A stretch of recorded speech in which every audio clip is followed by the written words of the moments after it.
All right, good evening, everybody. Thank you so much for coming and joining us here. Another session of the Government Contractors Association, our deep dive training sessions. Tonight, we will be talking about proposal writing. So we've been talking about proposal writing for the last few weeks. Tonight, we're going to continue with proposal writing.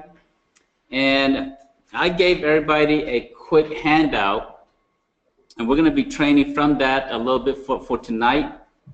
And if you, most of our training will be coming from the Gov Fast Track software.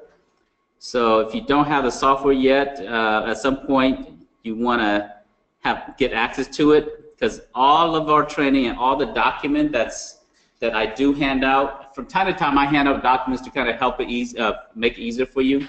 But all of the documents are in this software. So Carlos, I know you have the software, and has it been helpful for you? Yeah. Yeah, so there's a lot of contents in there. There's over 195, different documents in here. So lots and lots of great stuff in here. So we've been talking about proposal. So proposal comes from our 5 Ps, right? It is one of our 5 Ps. So who knows our success formula, the all 5 Ps? Who's got it down pat? Okay, Carlos? Preparation, promotion, proposal, performance equals profit. Awesome. Woo! All right. Who else has got that down pat? Anybody else? Pastor Lenore, you've been here long enough. You should have it memorized. Yeah. All right. So you can cheat by looking up here. I didn't look at preparation, promotion. So these are the 4 phases that you go through to get to the 5th P, which is profit. So let me. So I'm gonna print out. I think for everybody, make sure everybody has a copy of this here.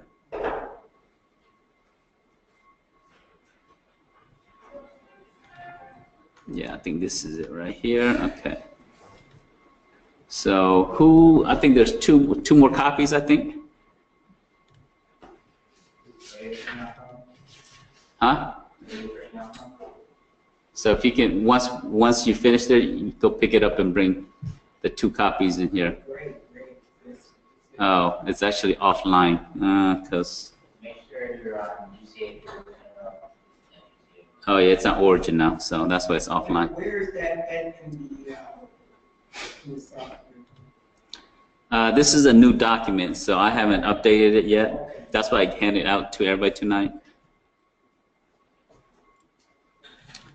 But for those of you that did not get a copy, just email me and I'll email you a copy.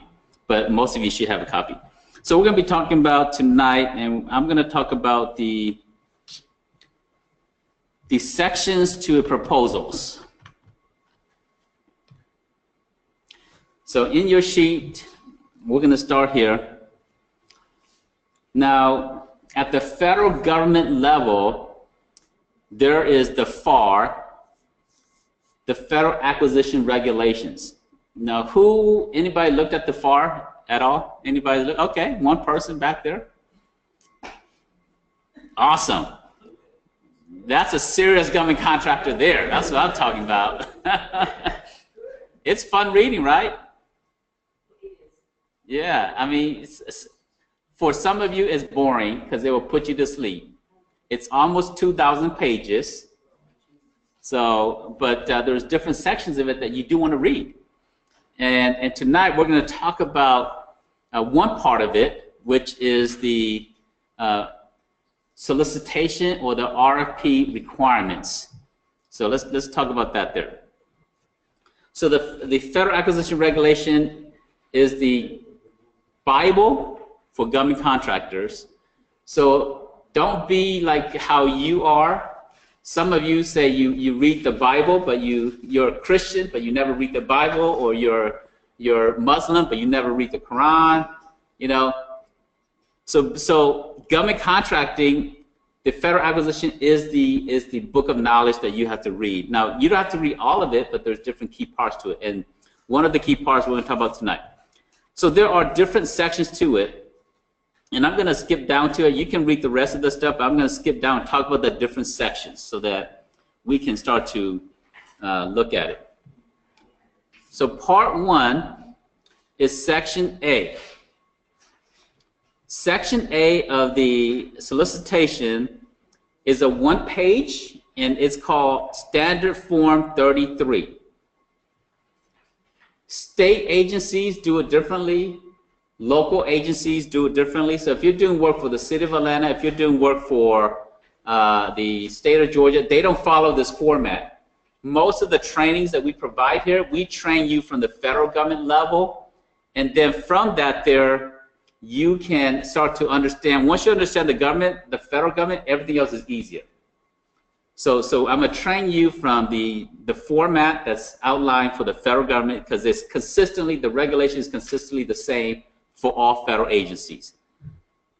Some agency may have some supplemental regulations, like the Department of Defense have DFARS with a few supplemental documents, but this is standard for most federal agencies. So SF33, sometimes they just call it SF33, and if you see SF33, you'll understand that it's section A, which is the first page. So I'm going to show you an example of that.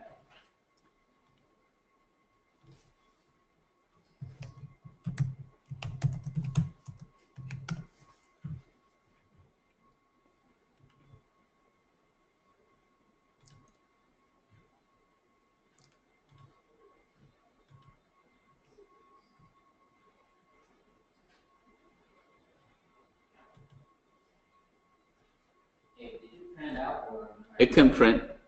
Can you just take one and go make copies of it?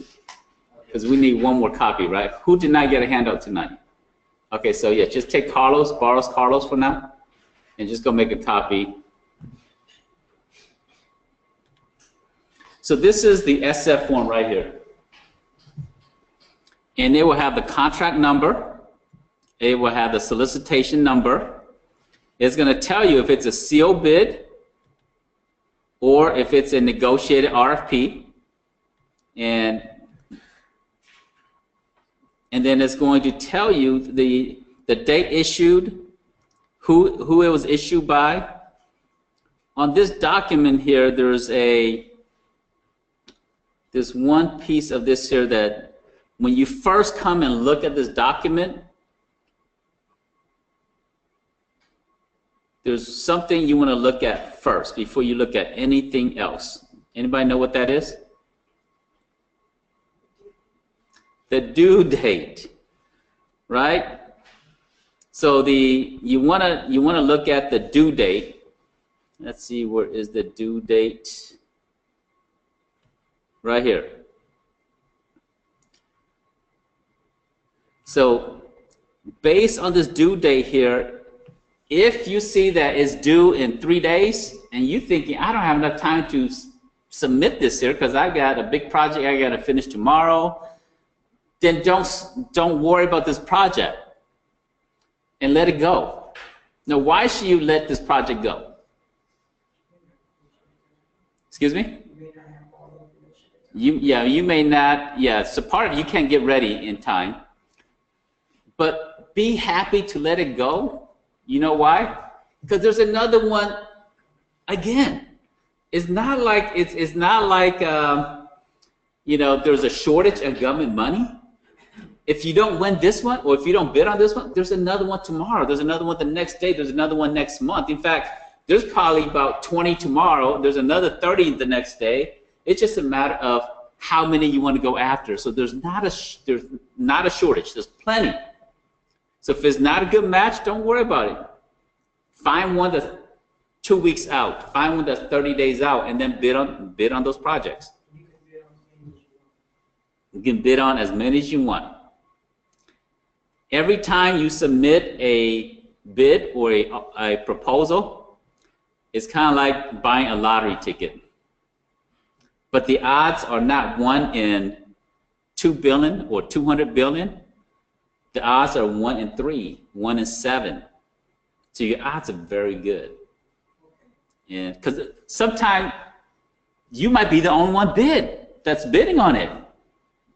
You don't know that, but you might be the only one who bid on it, and you're the only one that wins.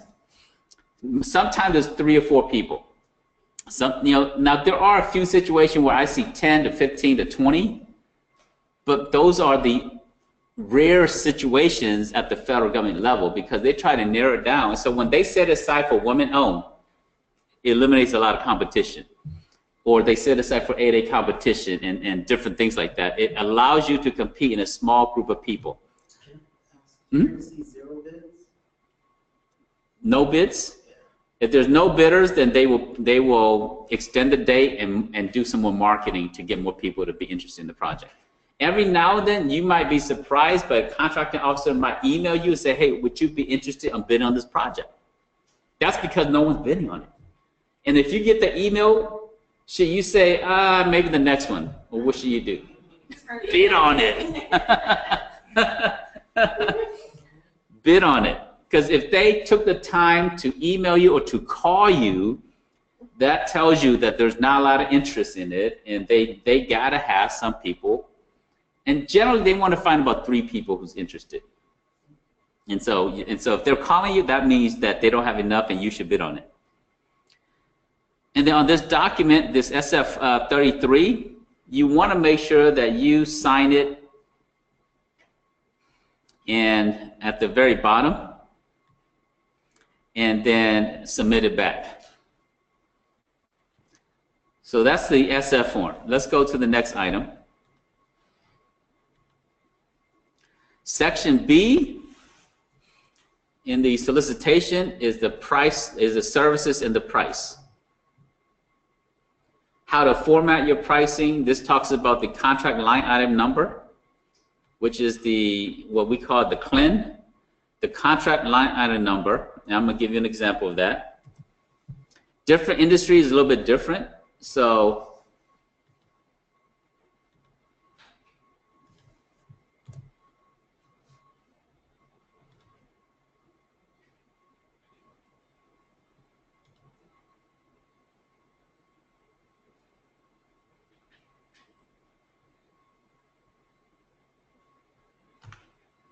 go.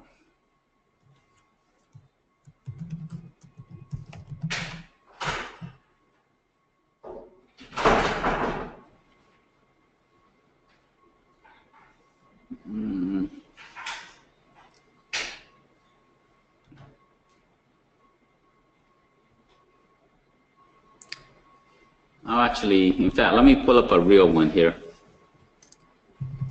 So I'm going to pull up a real project that has all those documents that we were talking about. Anybody? What industry? Anybody?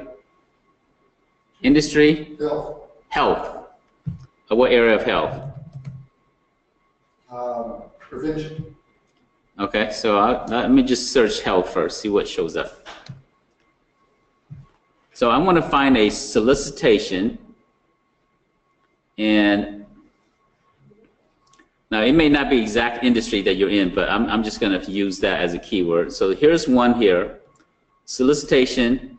I didn't want to use a small business because usually small business, they may not use all of the requirements, so I'm going to use this project here.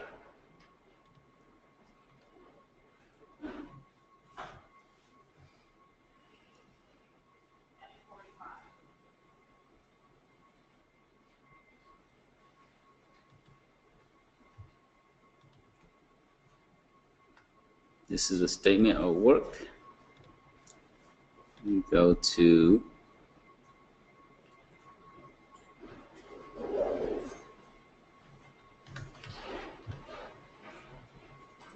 solicitation. Okay, that's what I'm looking for.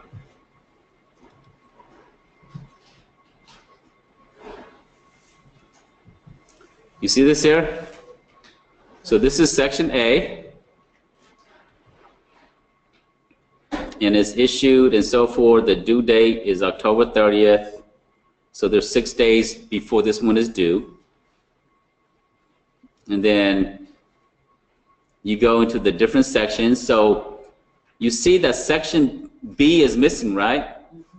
So that means that they don't necessarily need to have a contract line item number.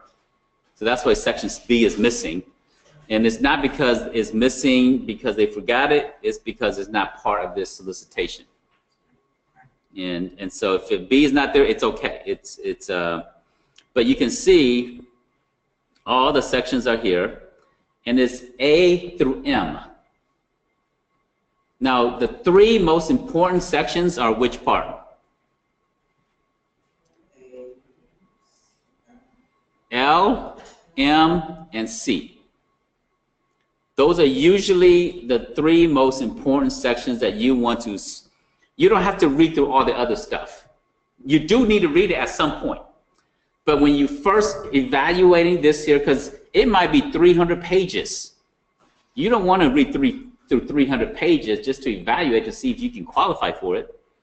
You want to look at section L, M, and C. C is a statement of work, meaning what are they asking for you to do? And so these are the three you look at first, and everything else.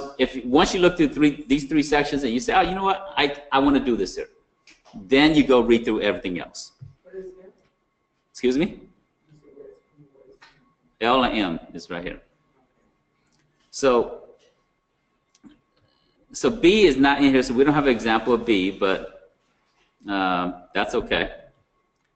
It's just a form that they ask you to fill out your pricing on. So that's section B. Okay, do concrete. I just did a bid like that and I had to turn it in like this morning. Okay. For concrete. Yeah. You want to look at concrete? Yeah. Do you know the solicitation number? Is it a federal project or no? No. Do you have, if you email me a copy, do you have a copy on your phone? If you email it together, we can kind of look at it. If you send it to me, abe@govcontractors.org. So that's section B. Section C is a statement of work, SOW. Now, sometimes they give a different name. Anybody familiar with the other name that they give?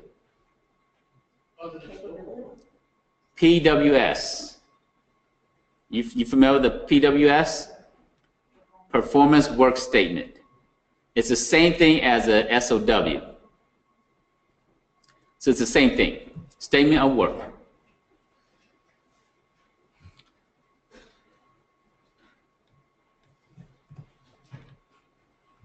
If you can't find it, that's fine. We'll just keep working. You got it? Okay.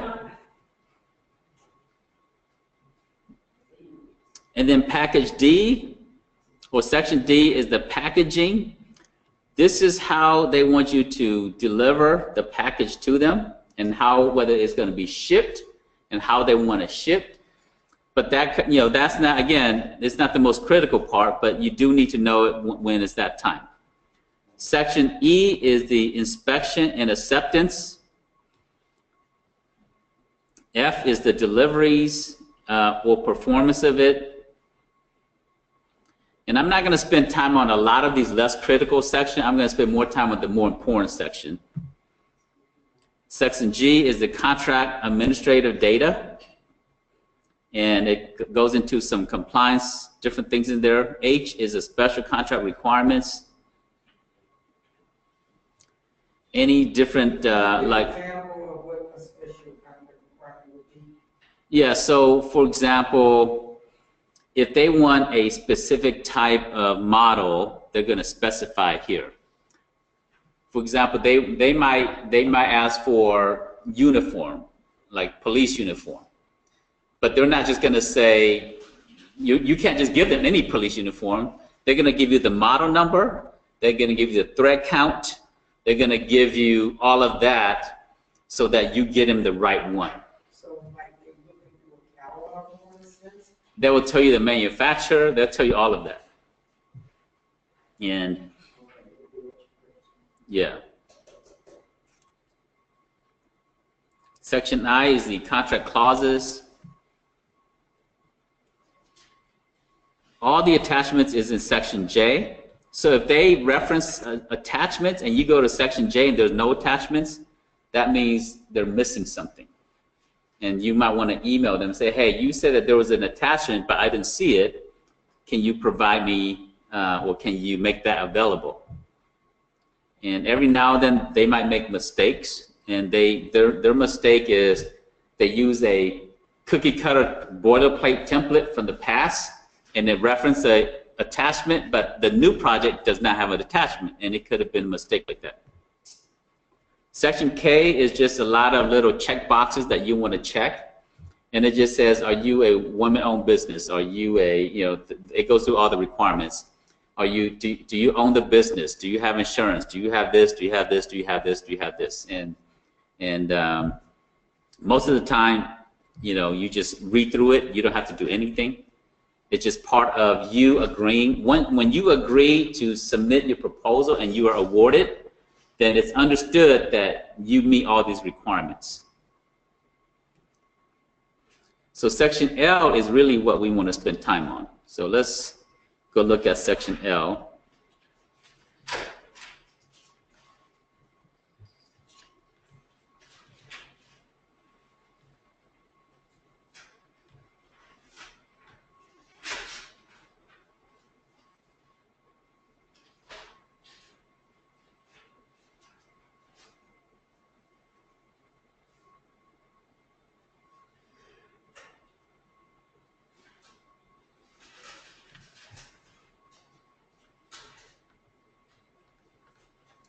There's a lot of pages. Section I, all the task J, all these are attachments. You see how big this project is? Attachment 37, attachment 38, attachment 39. This is a pretty lengthy project. And all of the attachments are here. You see this here? Attachment 1, attachment 2, attachment 3, attachment 11. All these different attachments in here.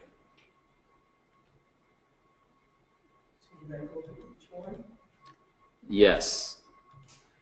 But you start off L, M, and C first, and then if you can meet all those requirements, then you go through, you can read through the attachment later. But don't start reading through because there's too many attachments, and you may not even qualify, or you may not even be interested in the project. So the first thing you look at is the date, due date. And then if you say, okay, yeah, I can do that, then you go to L, M, and C. Say, oh, yeah, I can do this type of work, and I can meet all these requirements. Then you go to the rest of the attachments. All right, so where's section K? All right, L is coming up.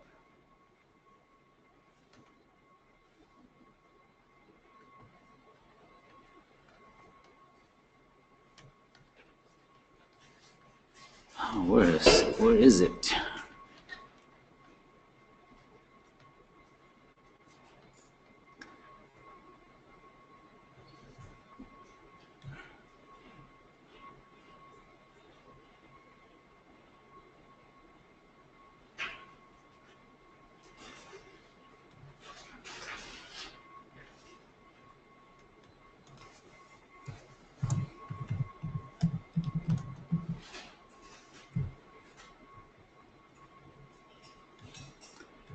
Just have to, here we go. It's easier to do Control F. All right, so section L, instructions, conditions, and notices to offer.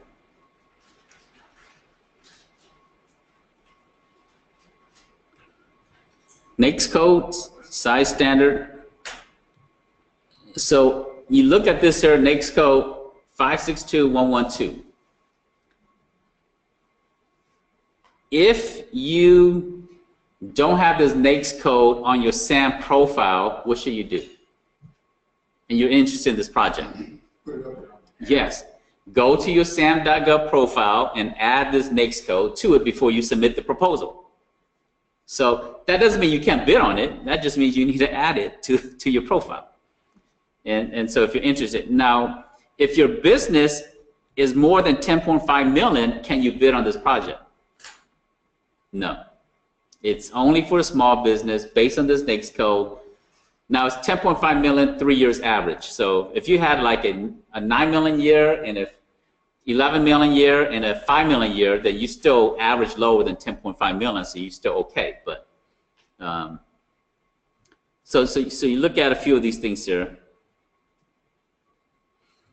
It is anticipated that one award will be made on November 30th. So 30 days from now, they're going to award one contract.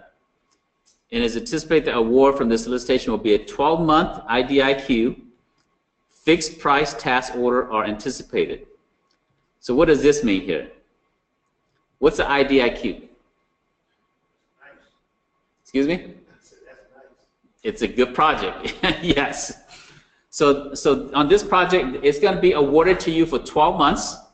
In a IDIQ stands for indefinite delivery, indefinite quantity, meaning that they don't know how much they're going to buy from you, but they know they're going to spend so much money in 12 months. So it might be 1 million for 12 months. It might be 500,000 for 12 months. They don't know exactly when and how often, but they know they're going to spend approximately, let's say it's $1 million contract. They spend about $1 million with you in 12 months. And then they want it to be fixed price on task orders. So based on their need, once they choose one contractor, you're going to be on standby, and they're going to say, hey, I need this here in 2 weeks. And then they're going to give you the task order, and then you're going to give your price. And then you go start on the project when it's time to go get started. And then you invoice them and you get paid and so forth. But fixed price means that you have to give them a guaranteed price for the next 12 months. So in some of your industries, when you bid on this, take into consideration that, like if you're in trucking, take into consideration that oil prices might go up in 12 months, and that you have to make sure you have enough cushion that if the price of diesel or the price of gasoline goes up or down, you're still okay.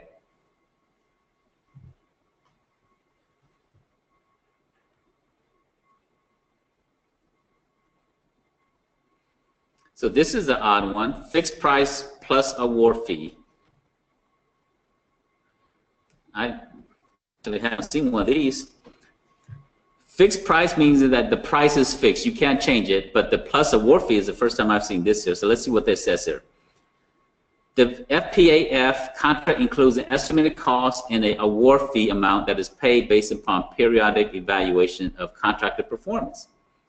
The performance requirement summary and plans are included in the statement of work starting on C880. The performance requirement summary and plans, which include an attachment and solicitation, sets for all the elements required.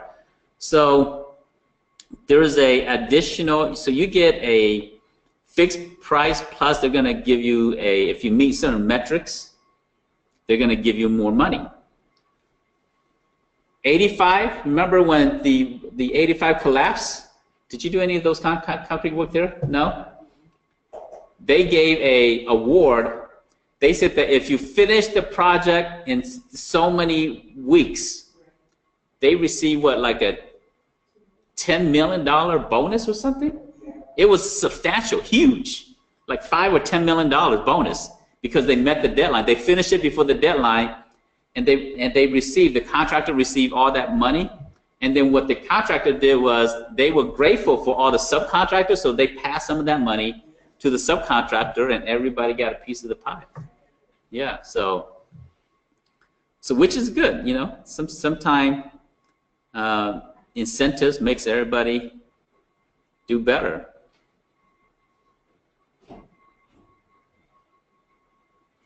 So this is a 12-month IDIQ, fixed price. They want you to make sure that you have a cover page. They want a technical proposal. On your cover page, they want you to make sure you have the title, the number, name of your organization, your DUNS number. So you want to make sure that you have all of that. And you want to make sure that you have an original, and if it's a copy, you want to stamp it copy. Sometimes, you know, it doesn't say here, but this, you know, maybe in the packaging they're going to say we want 1 original and 4 copies, and you have to do it that way. Sometimes they want the copies in a CD, most of the time, you email it, so you don't have to worry about that anymore. But if you email it, you don't have to worry about sending multiple copies. And they also want a business proposal.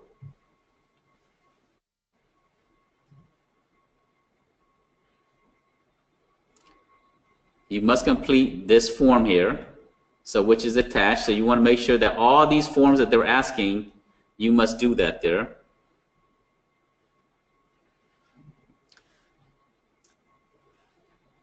The technical plan must be double-sided pages. Shall be double-sided pages. You see that? If you send only single-sided, guess what? Yeah, they're going to treat you as non-responsive. And it has to be between 10 to 12 points in terms of the font. Can you do it 9.5? No, has to be 10 or 12. You know how sometimes, there's like, oh man, sometimes they tell you that it is, it can only be 50 pages or something like that. And you're at 51 pages and you reduce the font size a little bit so you can fall within. Don't do that. Go and eliminate sections that's not critical. Take out the fluff so that you can be within the limit, but don't make it 9.5 points. If they ask you 10 to 12, give them 10 to 12. 6 lines of text within the vertical inch margin, half an inch margin.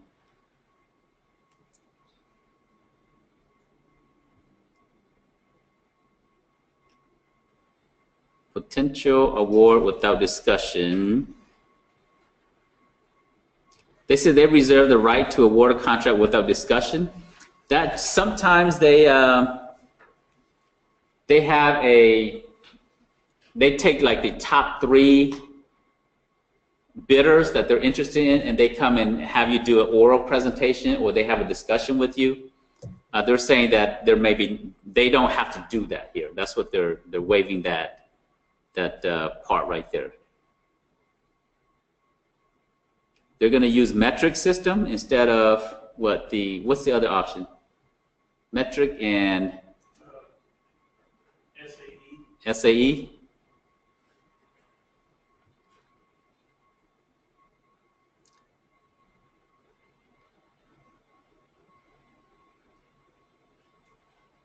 So they're going to review the technical portion. And it's going to be reviewed by the technical review committee. So they're going to have different committees reviewing this solicitation here.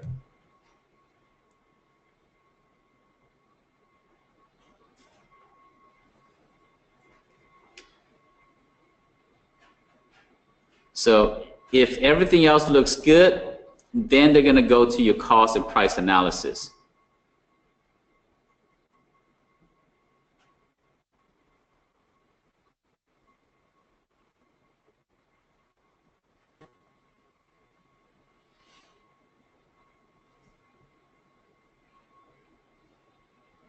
Some of these things are not that critical, or more just compliance stuff.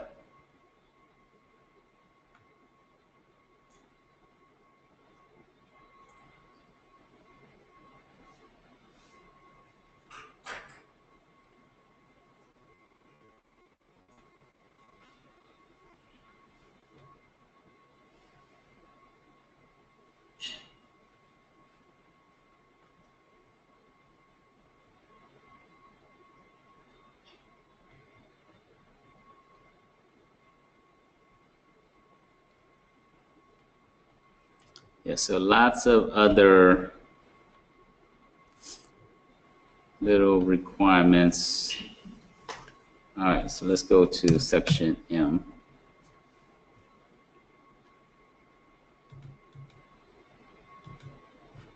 All right, section M is how they're going to evaluate your proposal. It's good to know that, right? Because it helps you to be a smarter, submit a smarter bid. The technical proposal received paramount consideration all evaluation factors other than cost or price, when combined, are significantly more important than cost or price. So what are they saying? Is pricing important? No. They want the most qualified. They want the company that is the least risk to the government. And cost is secondary. So this is what we call best value. So even though you may be the lowest price on this here, they may still award it to somebody else and not you. So in this type of project, they're saying best overall value. So it's called best value type of solicitation here. They're going to evaluate based on your demonstrated capabilities.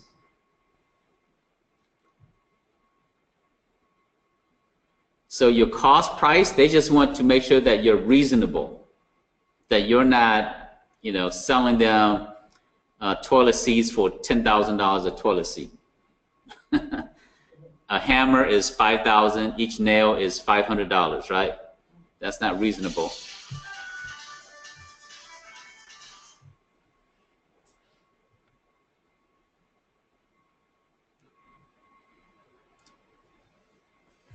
There's going to be a total score of 1,100. The personnel and work plan is 300 points. The data management plan is 100 points. The off-site treatment and disposal plan is 200 points. Waste collection processing plan is 200 points. And so based on this here, you put your emphasis on where you need to put. Capabilities and relevant experience. So even experience is less, right? It's only 50 points. So they understand that, they know that if someone can do this here, many people can do this. So experience is not critical. They actually want your technical, how you have it, what type of safety program you have, all these emergency response, all those are higher. Now let's go to section C and look at the statement of work.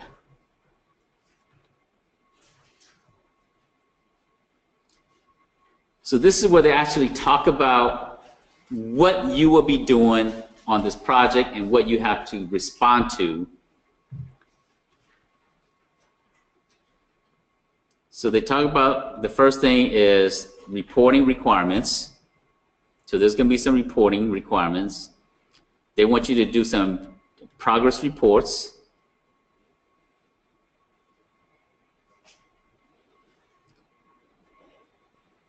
Security and physical access requirements. So this is a high security place. So they want to make sure that there's tight security. They want to make sure that you have an IT security plan. You shall submit the IT security plan within 30 days after contract award. So that means you don't have to submit it with the proposal that you send in, but once you are awarded contract, you should provide this here.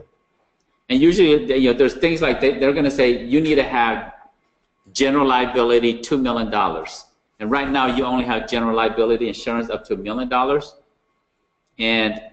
But when they ask you for the insurance document after you've been awarded a contract, you want to make sure that you bump it up to $2 million to meet the requirements. Risk assessment plan, all these are the different things. So they want to make sure that your employees and your contractors have non-disclosure agreements in place. And you want to fill this document here, their non-disclosure, which is this link here. So there's going to be some high security, you know, some sensitive information that's going to be in this area here. So they want to make sure that it's done right.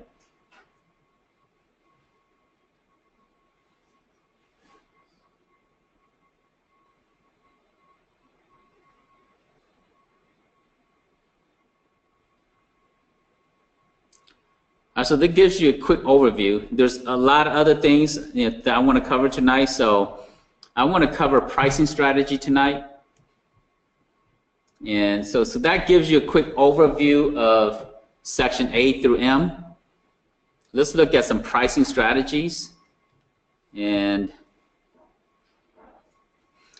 the first and the easiest way to establish pricing competitiveness is to use this website. Anybody know?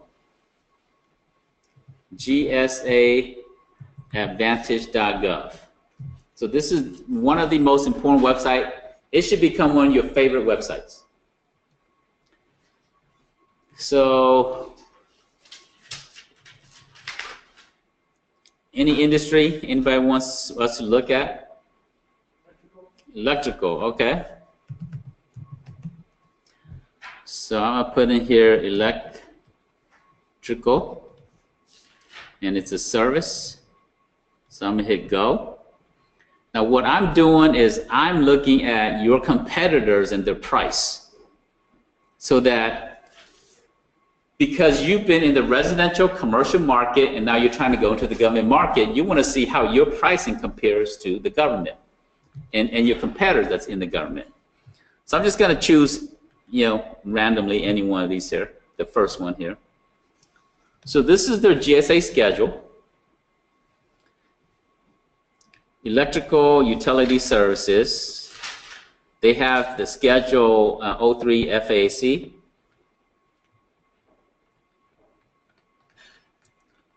And I just want to get down to the pricing right here.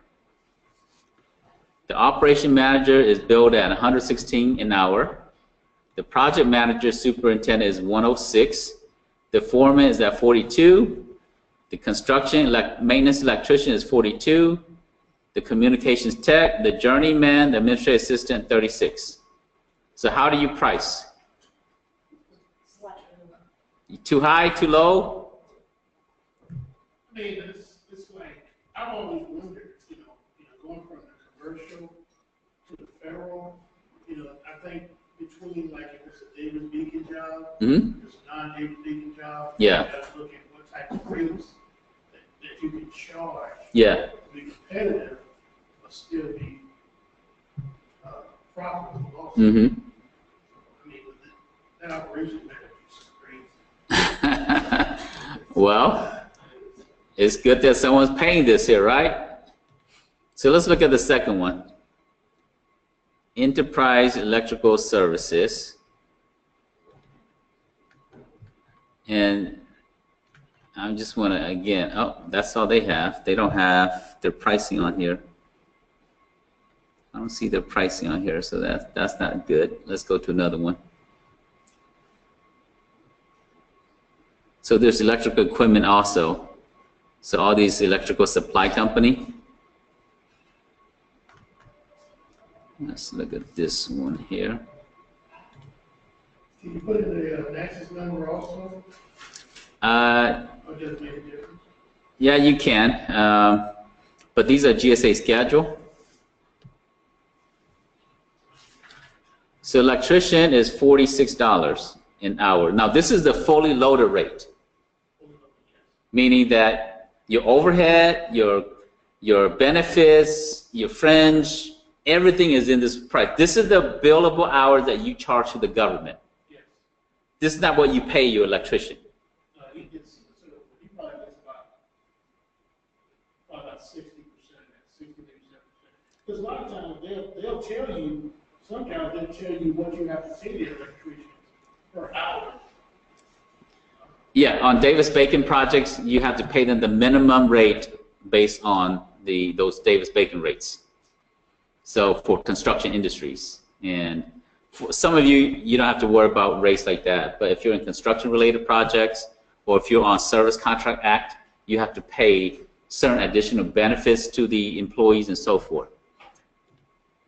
A general rule of thumb is this here. I'll give you a general rule of thumb. So let's give you an example. Let's assume that you are billing, you're paying someone $50 per hour. If you're paying them $50 an hour, you should times it by 1.5, and it will give you the approximate rate of what you should bill the government. So in this situation, it should be what, $75, right? If you're billing the government,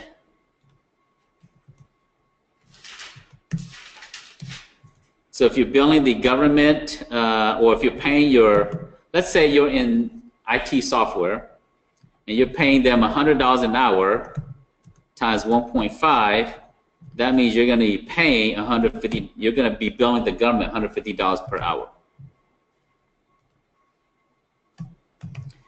And if you mark it up by 50% of whatever you're paying the person, that's enough to cover their benefits. That's enough to cover any medical insurance, employee matching, retirement plans, dental plans, and so forth, plus your overhead, plus your management fee, plus your profit. So if you mark it up, you know what you're going to pay the employee, you mark it up a minimum of 1.5. Now, if they higher, you can do less. But if it's lower, like if you're paying someone $10 an hour, you might want to do 0.7, 1.7, times it by 1.7. Does that make sense? If the lower the amount, you go a little bit. 1.75 is about as high as you want to go. So if you're paying someone $10 an hour, you want to go 1.75 or 1.7 to make sure that you can cover all of their costs incurred tied to that one employee, and you still have a profit margin on that there. If you're in an hourly industry. Now, if you are in products, product is just, you just mark it up based on whatever you need to cover all your overheads and other things. And so product is a little bit easier. But when it comes to service, this is a good general rule. Anywhere from 0.5 higher up to 0.75 higher. But probably not more than 1.7 times the rate you're paying.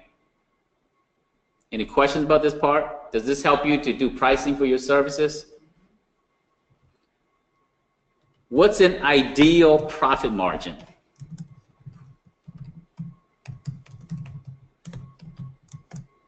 Ideal profit margin. Any thoughts? It depends on the industries. That's why it's a hard question, right? And it depends on your overhead, and it depends on how big your company is, and so there's no right or wrong answer. I'm going to give you based off of the norm. So don't be locked in by this here, but understand that this is a guide for you to determine whether you're within reason or not. In the government market, they want to see about 7% to about 15%. That's net profit. That's generally what they want to see.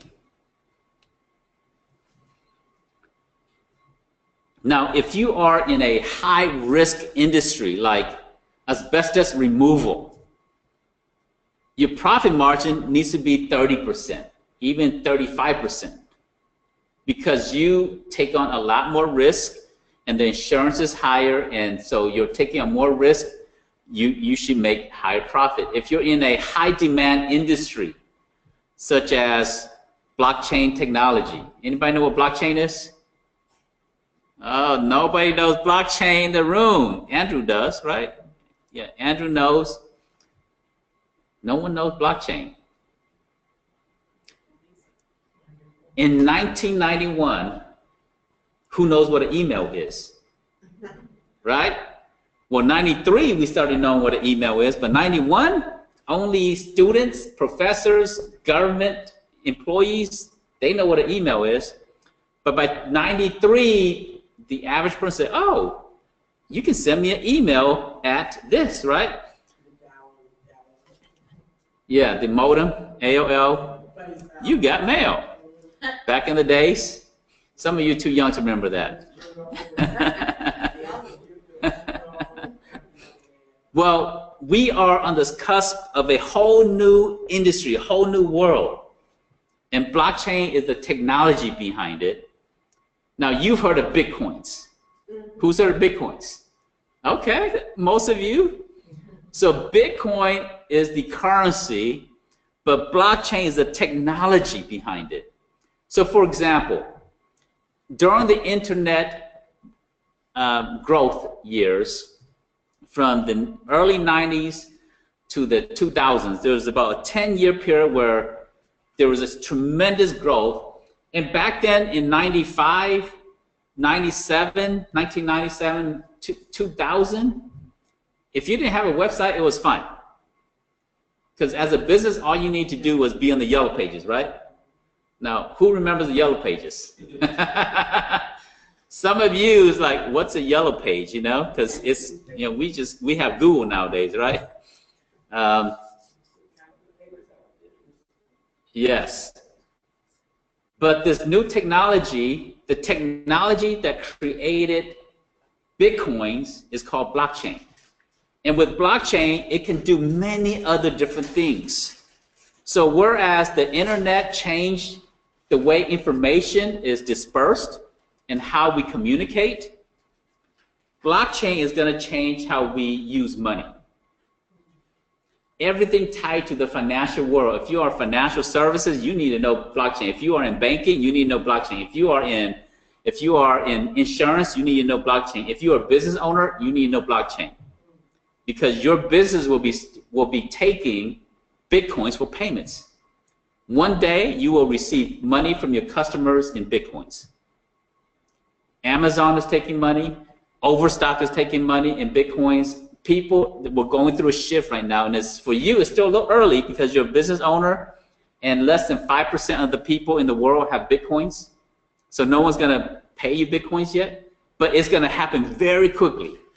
I'm talking about in 3 years from now, you're like, wow. You're going to look at your friends and say, what, you haven't heard of blockchain? And you're going to be laughing at them, like, come on, get with the program. So, but your net profit, coming back to your net profit here. Net profit ideally should be about 7 to 15%. Unless you are in a high demand industry or high risk industry, you can make more. Now, how you get to net profit is totally up to you, right? You can pay yourself more, so your net profit goes less, right? Some companies have more staff, and so the profit is less. Some has even though on a project the government may not require they may require a superintendent on the project, but they may not require project management offsite. But you have a project management that manage multiple different projects, and that's extra cost to you. The government's not going to pay for that, so that may reduce your profit margin. And so it depends how you get to the profit margin is up to you. But generally, for most industry, they want to look at 7 to 15. Now, who in here is in a odd industry or weird industry that you want to share in, and I can kind of give you my opinion on what profit margin needs to be? Nobody? Okay. So all of you are standard industry. So coming back to pricing strategy. So let's look at one more thing. So who sells a product or a service? I mean a product in here. Anybody sells product? Nobody? Everybody's in service industry? Do you sell electrical products to your customers? They pay for the electrical product, right? So you sell products. So you need to, when you're registering SAM, you need to say you're 70% service and 30% product. Because just because you're in the service industry doesn't mean you don't sell product. You sell product as part. You sell concrete, right? Yeah. You don't give it away for free, right? Right. I sell it. Yeah, so you're in the concrete business, not just the service. A lot of sometimes I've been getting a lot of notifications on state outfits, and they want the materials, they want the product, they want supply, wire, that company. Basically everything they need to do electrical work, I guess they'll have it for their. They may have in-house electricians. Yeah. and or maintenance people. That's and in that situation, there's nothing stopping you from selling them the electrical supplies. You order it, drop ship it, and you're done. Make your margins, you're done. So I guess there's no products. I'm going to use one as an example. So let's look at let's look at your electrical,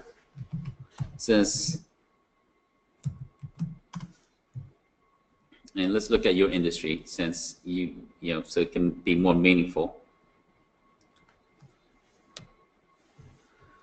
So these are all the electrical products in here.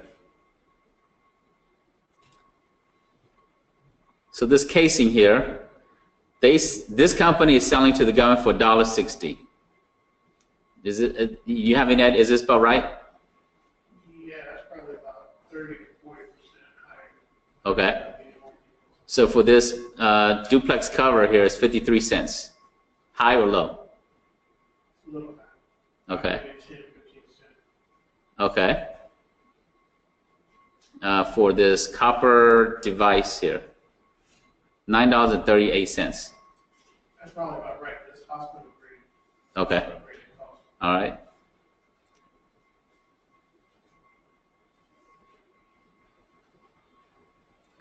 So this is standard grade here. This is a switch.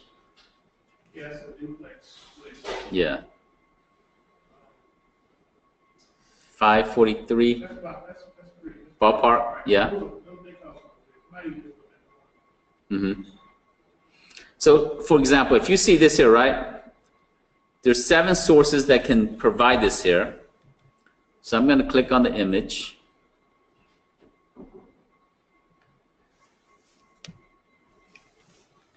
See that? This is the lowest price sold by this company, all the way up to $9.15. Why is it a 50% markup? Or 100% markup in this situation, almost 100% different between this company and this company. Really got bigger bulk. It can be, yeah. Maybe ACR Supply, they might be a larger distributor. They have lower, manufacturer pricing. It could be where they can buy bulk. It could be where this other company is more of a retail, and they're buying it from wholesalers, who's buying it from distributors, who's buying it from the manufacturers. So we don't know where they are in the supply chain, right? And so it may be different things. But when you look at this here, it helps you to price your strategy in the government market. If you decide to go get a GSA schedule, GSA want you to treat them as the most favorite customer. What does that mean? They want you to sell it to them at the lowest, but you cannot sell it to anybody else in the commercial or residential community lower than them. So before you go get your GSA schedule, you want to make sure that you're not selling it to everybody cheap over here. And then when you go sell it to your GSA, you say, well, I want to make more money in the government, and so I got to bump up my price. No, they're going to say, hey, if you're selling for $5.43 over here, we got to be lower. And so this company, they might be selling it for $5.45, and GSA said, no, we want to be your most favorite customer, and you cannot sell it to us at the same price to a commercial client, and so that's why the price is so low. This company, it may be where they understand pricing strategy, so they don't sell it low to people, so when they go get their GSA schedule, they can make more profit. So it may be where they have a better strategy than the other companies. Now, it may be a mixture of both, but but it could be when you go get a GSA schedule, you want to make sure you have a pricing strategy. All right, so we got a few minutes left. So any other questions that anybody have about how to price? I'm going to look at, while you're thinking about that, I want to look at a pricing sheet here so that we can get one more examples. All right, any other questions about pricing or anything? This is my first time. Okay. So now it's in the health space. Okay. So What is there as a guide for pricing? Okay, so health in terms of insurance? You sell insurance or No. health and wellness consulting? Yes. Okay. Health and wellness consulting is more flexible. So we can look at some health and wellness company to see in terms of what they charge for consulting services. And there's that also. So go play around with GSA schedule to see if you can find some companies. And then next week when you come back, we could talk more about it. And or if you shoot me an email, I can help you think through a better pricing strategy because we're out of time tonight. But yeah, but every industry have their own pricing methodology, your own pricing strategy. Like if you're in janitorial, some of the time you price it by square footage, and you don't just randomly price it. They want you to price it to them in terms of what's the cost per square foot, and that's how you want to do it. So for this example here, these are the few things that I want to share with you. So contract line item number 01, level 2, for 12 months, the base rate or the payment to the individual doing work. So this is the staff is going to be paid. This is one person for 4 years, year 1, year 2, year 3, year 4. And the first year they're going to work 12 months, and the fourth year they're only going to work 6 months. This is her rate. This is the amount that she's going to pay the employee. The employee is going to get paid $58.33 per month. The French benefits, her French is 13%. Now most French is a little bit higher than this here, but her French is only 13. Her overhead is $461 per month related to this employee. Her G&A is $307, and then her management fee is $1,500. Now, this management fee can go lower if there's like 10 employees, because now you can spread the management fee to 10 employees. If it's only 1 employee, then the management fee is a little bit higher. Some of these don't change based on your cost with your overhead and your cost with the insurance companies and so forth. So the total loaded rate is $8,897 that she's going to bill the government on a monthly basis. She's going to pay the employee $5,800. She's going to bill the government $8,800. And the yearly amount that the government's going to pay her is $106. This is the loaded rate. When they say the loaded rate, they want just one price. And everything else is on you. What's the fee again? What is what? The fee. The fee is your management fee for this project. And so management fee can be your time, your supervisor's time, your cost to travel, your cost to do everything is all labor related to manage this project here. Now this was this is a medical technician for this project here. It was a medical technician for a military base, I think in Georgia, like South Georgia. And so this is how it was built out here. Now, when you submit this project, all the government want is what they're interested in is the total, right? So the total for 4 years is $330,000. Now the fourth year is only 6 months, so keep that in mind. All right, so any last minute question before we wrap up about pricing and proposal or anything about proposal writing? All right, so we covered quite a bit of stuff. Coming back to this here, there's a lot of other documents, but in a short session on proposal writing like this, it's impossible for me to cover everything. We just finished a 2-day proposal boot camp where we spent 2 whole days talking about proposal writing. So it's impossible for me to squeeze proposal writing in last week and this week. I can only hit a few key highlights so that you can get more informed. The proposal boot camp, we do that every 2 to 3 months. So the next one will come up, and you're welcome to attend it. Members, you pay a discounted rate for that there. So next week, class will not be on Tuesday night. So don't come Tuesday night because it's trick-or-treat night.